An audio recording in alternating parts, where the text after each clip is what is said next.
दोस्तों, कुछ लोगों के अंदर कॉन्फिडेंस बिल्कुल नहीं होता। वो बस हर वक्त डरे हुए और सहमे हुए रहते हैं। याद रखें, अगर आपके अंदर कॉन्फिडेंस नहीं होगा तो आप जिंदगी में कभी आगे नहीं बढ़ सकेंगे, ना ही दुनिया का मुकाबला कर सकेंगे। आपके कॉन्फिडेंस की कमी की वजह से लोग आपको इस्तेमाल करेंगे। आपको बगैर वजह के ज्यादतियों का सामना करना पड़ेगा। इसलिए कॉन्फिडेंस बहुत जरूरी है। अब देखें कि हमारा कॉन्फिडेंस लो होता क्यों है। बचपन में हम बहुत कॉन्फिडेंट होते हैं, खुलकर बात करते हैं, हर किसी से बगैर डरे मिलते हैं। फिर क्यों बड़े होकर हमारे अंदर कॉन्फिडेंस की कमी आ जाती है? इसकी वजह हमारा बचपन ही होता है। कई दफा हमारे पेरेंट्स हमें बहुत टॉर्चर करते हैं। हर बात पर हमें तनकीद का निशाना बनाया जाता है, बुरा भला कहा जाता है, जिसकी वजह से हम अपने ऊपर एतमाद करना कम कर देते हैं। हमारे बचपन के ट्रॉमास की वजह से हम आगे बहुत मुश्किलात का सामना करते हैं। जिन बच्चों के पेरेंट्स बहुत स्ट्रिक्ट होते हैं, या फिर जिनको बहुत क्रिटिसाइज और कंपेयर किया जाता है, या घरेलू मसाइल का सामना होता है, वो बच्चे आगे चलकर लो सेल्फ स्टीम को फेस करते हैं। वो किसी भी मैदान में खुद पर यकीन नहीं कर पाते। उनके माइंड में खुद को लेकर हमेशा ही डाउट रहता है।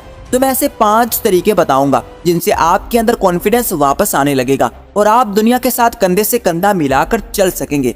तो अगर आपका भी बचपन ट्रॉमा से भरा हुआ था, या फिर आपका कॉन्फिडेंस भी बचपन से ही लो हुआ है, तो कमेंट में हमारे साथ शेयर करें। तो शुरू करते हैं। Number 1, accept yourself. हर इंसान के अंदर खूबियां और खामियां होती हैं, लेकिन हम पर बचपन से इतनी तनकीद की जाती है कि हम अपनी खामियां अपने सर पर सवार करने लगते हैं। अगर किसी का रंग काला है तो उसको बार बार जताया जाता है और फिर वो उसको लेकर कॉम्प्लेक्सेस का शिकार होने लगता है और उसका कॉन्फिडेंस खत्म हो जाता है। अपने कॉन्फिडेंस को हाई करने के लिए सबसे पहले खुद को एक्सेप्ट कर लें। आप जैसे भी हैं, आपके अंदर जो भी खामियां हैं, उनको एक्सेप्ट करें कि हाँ, अब मैं ऐसा हूँ तो मुझे इन चीजों को साथ लेकर ही चलना है, बजाय इसके कि आप उन चीजों के बारे में ही सोचते रहें और परेशान रहें। इसके बजाय जो भी आपकी इनसिक्योरिटीज हैं, उनको एक्सेप्ट कर लें कि हाँ, मेरे अंदर है तो क्या हुआ। हर इंसान में कुछ ना कुछ खामी जरूर होती है और अपनी खूबियों पर गौर करें। अपने टैलेंट को खुद अप्रिशिएट करें कि मैं भी बहुत से लोगों से बेहतर हूँ। ये चीज आपके अंदर कॉन्फिडेंस लेकर आएगी। आप अपनी इनसिक्योरिटीज को कॉन्फिडेंस के साथ डील करें। जो भी कॉम्प्लेक्सेस हैं, उनका हल तलाश करें। अगर आप अपनी लुक्स को लेकर अंडर कॉन्फिडेंट हैं, तो खुद पर काम करें, खुद को ग्रूम करें, अच्छी ड्रेसिंग करें, साफ सुथरे रहें। आपके अंदर कॉन्फिडेंस आने लगेगा। लेकिन अगर आप सिर्फ एक चीज को लेकर बैठे रहेंगे तो आप अपनी बाकी सलाहियतों को नजरअंदाज कर देंगे। इसलिए खुद को खामियों समेत गले लगाएं। जिन लोगों ने आप पर बगैर वजह तनकीद की है, उनकी बातों को ज़हन से निकालने की कोशिश करें। उन बातों को हमेशा लेकर ना बैठे रहें, बल्कि अपनी जात को कबूल करें और आगे बढ़ें। Number 2, communication.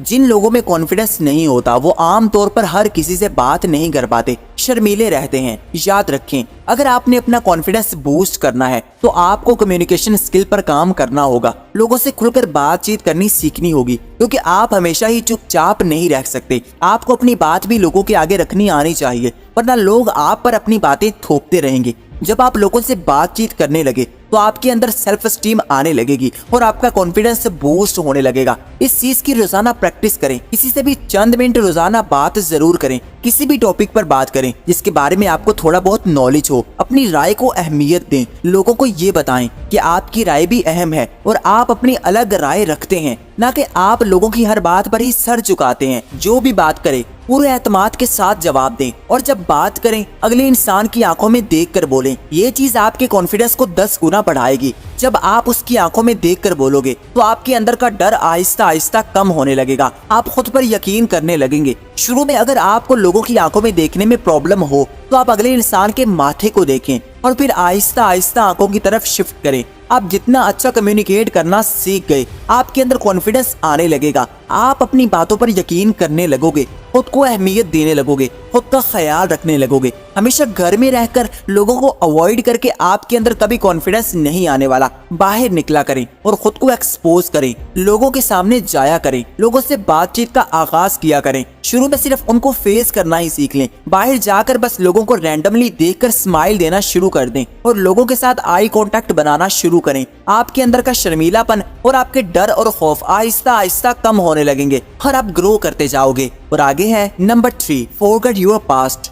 अपने माजी को सीने के साथ लगाकर मत रखें। आपके साथ माजी में जो कुछ भी हुआ है उसको भुला दें। माजी के बारे में ना सोचें, वरना आप वही पहले जैसे इंसान ही रहोगे। अब आपको एक नया इंसान बनना है जिसके अंदर कॉन्फिडेंस है, जो हाई सेल्फ स्टीम रखता है। तो बार बार खुद को माजी की याद ना आने दें। उन लोगों से दूर रहने की कोशिश करें जो आपकी कॉन्फिडेंस को कम करते हैं। जो लोग आपके हर काम पर बिला वजह तनकीद करते हैं उनको अवॉइड करें। हमेशा अपनी कंपनी में ऐसे लोग रखें जो कॉन्फिडेंट हैं, जो आपको अप्रिशिएट करते हैं, जो हमेशा कॉन्फिडेंस से बात करते हैं। ऐसे लोगों के साथ रहकर आपके अंदर भी कॉन्फिडेंस आने लगेगा। लेकिन जब तक आप माजी में होंगे, नेगेटिव लोगों के साथ ज्यादा मिलेंगे, तो आपके अंदर के डर ज्यादा होंगे। आप कभी उन ट्रॉमास को भूल नहीं पाएंगे जो आपके कॉन्फिडेंस को कम करते थे। और ऐसे लोग जो हर वक्त ही आपको नेगेटिव बातें करें, ये कभी आपको एक कॉन्फिडेंट इंसान नहीं बनने देंगे, ना ही आपके अंदर कॉन्फिडेंस आएगा। आप हमेशा ऐसे लोगों के साथ रहकर डरे हुए और सहमे हुए ही रहेंगे। इसलिए अपनी कंपनी बदलें, ज्यादा टाइम खुद के साथ गुजारें, कॉन्फिडेंट लोगों के साथ गुजारें, कॉन्फिडेंट लोगों को देखें, उनके लाइफस्टाइल को गौर से नोट करें और फिर उन चीजों को अपनी लाइफ में लाने की कोशिश करें जो उनको कॉन्फिडेंट बनाती हैं। और आगे है नंबर 4, डोंट कंपेयर।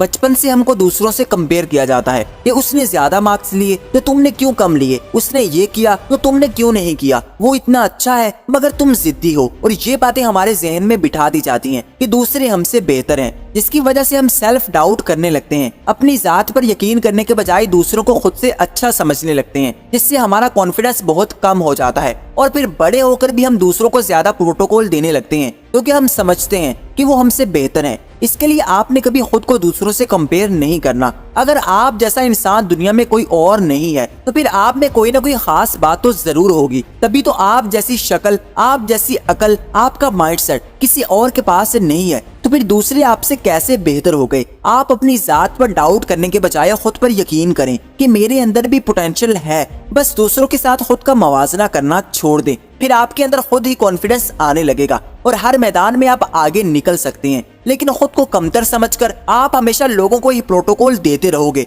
और अपनी इनसिक्योरिटीज की वजह से लोगों को फायदा पहुंचाते रहोगे और अपना नुकसान करके अपना कॉन्फिडेंस कम करते रहोगे। और आगे है नंबर 5, फेक इट। अगर आपके अंदर कॉन्फिडेंस की कमी है, आप डरते हैं, शर्माते हैं, तो आपको ऐसे शो करवाना है जैसे आप पूरे कॉन्फिडेंट हैं। लोगों को महसूस करवाना है कि आपको कोई डर नहीं है, आपके अंदर कोई इनसिक्योरिटीज नहीं है। इससे होगा ये, असल में आपका बिलीफ सिस्टम आपको कॉन्फिडेंट इंसान बनाने लगेगा। मशहूर बात है, fake it till you make it. जब तक आप किसी चीज को हासिल नहीं करते तो उस चीज का दिखावा करें, यानी ऐसा शो करवाएं जैसे वो आपके पास है। इस चीज को पॉजिटिव तरीके से यूज करें। जब भी किसी से बात कर रहे हो तो खुद से कहें कि मुझे इसके सामने खुद को कॉन्फिडेंट दिखाना है, और फिर पूरे कॉन्फिडेंस से बात करें। जिससे भी मिले पूरे एतमाद के साथ मिले, अच्छा हैंडशेक करें, जिस जगह बैठे अपनी जगह लेकर बैठें, डर कर सिमट कर या फिर क्रॉस बॉडी लैंग्वेज के साथ मत बैठें। आपकी बॉडी से आपका कॉन्फिडेंस शो होना चाहिए। बात करते हुए अपने हाथों को मूव करें। जब चलें तो पूरे कॉन्फिडेंस से चलें, कंधों को फैलाकर और सर को स्ट्रेट करके चलें, जिससे आपके अंदर कॉन्फिडेंस आने लगेगा और आपकी पर्सनैलिटी स्ट्रॉन्ग बनती जाएगी। इन तमाम टिप्स को फॉलो करें और फिर वापस आकर जरूर बताएं कि आपके कॉन्फिडेंस में कितने % चेंज आया है। और इस कॉन्फिडेंस की जर्नी को शुरू करने से पहले कमेंट में लिखें आई एम कॉन्फिडेंट, और सोशल मीडिया पर टाइम वेस्ट करने के बजाय मुझे सब्सक्राइब कर लें। मैं आपकी जिंदगी बदल दूंगा। Thanks for watching.